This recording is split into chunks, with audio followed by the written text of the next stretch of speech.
Ahmedabad ఎయిర్పోర్టులో June 12న London బయలుదేరిన air India విమానం ప్రమాదానికి గురైన సంగతి తెలిసిందే. టేకాఫ్ అయిన కాసేపటికే ఆ విమానం కుప్పకూలింది. ఈ ప్రమాదంలో 270 మందికి పైగా మృతి చెందారు. DNA ద్వారా మృతదేహాలను గుర్తించారు. అయితే ఈ ప్రమాదం జరిగిన రోజు నుంచి దర్శకుడు మహేష్ జీరావాలా కనిపించకుండా పోయారు.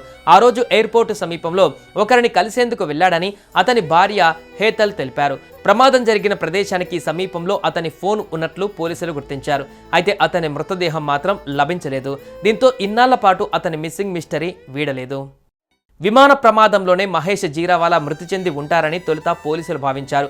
అక్కడ లభించిన మొబైల్, యాక్టివా బండి ద్వారా ఈ విషయాన్ని నిర్ధారించి మృతదేహాన్ని అప్పగించే ప్రయత్నం చేశారు. కానీ మహేష్ కుటుంబ సభ్యులు మాత్రం అందుకు అంగీకరించలేదు.